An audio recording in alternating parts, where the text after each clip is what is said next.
Episode 3 of week 2 of hashtag iHitSendSundays with Steve. This is Steve. That's Oliver. He's just hanging out for the time being. And this is iHitSendSunday, episode 3. So episode 3 brings us to a guy named Jason. Jason's 22 and he's from the UK. And Jason says, I'm currently not out and I'm finding it increasingly hard to deal with and don't know what to do for the best. I've known I was gay as far back as I can remember, but have always felt that I'd be left alone if I were to come out. I'm surrounded by a lot of people who are anti-gay, who frequently voice their disliking towards homosexuals. People including my friends, family, work colleagues, etc. I once came out to someone who I classed as a very close friend who was bisexual. This was a very emotional time for me, but to my disbelief, he rejected me for who I was, and despite assuring me he wouldn't tell anyone else, he did. The people he told all rejected me, and I was forced to cut off that part of my life. None of my family or current friends know, but I'm not sure how much more unhappiness I can take in my life. You're a real inspiration to me, and it's only through watching your videos and listening to your poetry I have plucked up the courage to email you. Well, I'm glad you did, man. There's nothing more I want in life to be happy, but I don't see how I can do that with such negative people around me. I would love to be able to find the love of my life, but I feel that's not possible in my current circumstances. I'm sure you get hundreds of emails like this, and I understand if you can't respond to it. I can't tell you how much respect and admiration I have for people like you who can embrace themselves, or who, like you, who can embrace yourself and not give a fuck what other people think. Thanks, Jason, UK. Oh, that's my kettle. How appropriate.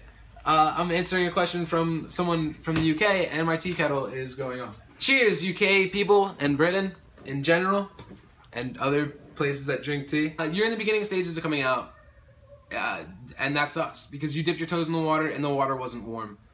In fact, the water was a snarky bisexual who outed you to your buddies and turned people against you, which is fucked. Everyone watching, try to look out for each other in the sense that, like, coming out isn't easy on anyone. Don't make it more difficult, especially if you've been through the same stuff. Like, I don't know if that makes you feel better or something because you hurt somebody else, but that's wrong and you're being an asshole. So you can send him this video if you want, Jason, and tell him that Steve Boyle said fuck you. It sounded like you had an awful time with the first time you came out, and I'm sorry that happened. And it sounds like you're scared about how everyone else is going to react as a result. Number one, I think it's important to say come out still. Don't let one bad reaction make you think that it's all going to be like that, because it's not. All these situations are going to be unique into themselves. You talk about your colleagues, man. If you're facing discrimination and feeling belittled or overlooked in your workplace, that's wrong. That's also wrong. You shouldn't have to deal with it in your personal and professional life.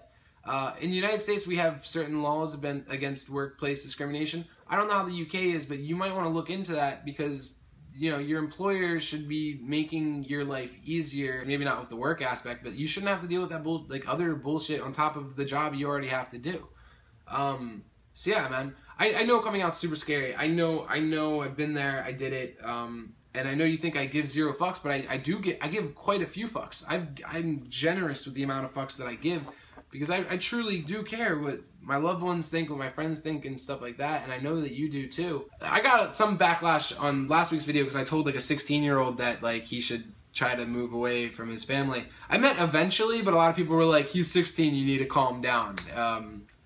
Which, I totally get. 16-year-olds don't really have a, they probably need their families. But you're 22, man. You have the freedom to go explore life a little bit and get out of the area that you're in, hopefully. Oh, I just spilled hot tea all over my legs. I need to take a break. Oh, shit. Oh, that hurts so bad. The glamorous lifestyle of YouTubers. Alright, can we continue this video? You deserve better, man, is what it is. You deserve better, and you should seek out better, and you shouldn't feel ashamed in doing it. I'm sorry you had a horrible experience in your first time trying to come out to somebody. But there are shitty people out there, and you just gotta navigate through it and become better because of it. I hope that helped, man. I'm sorry. I spilled hot tea all over myself. this question took it out of me. Alright, and the next episode I think it's gonna be the last one. I think I only have time for 4 today. I'm really sorry, guys. But definitely check it out. And if you want more and you didn't see last week's, go check out last week's because they're fun too. yeah. All right, I'll talk to you guys in a second. Oliver, you want to stop me next time I'm talking too much?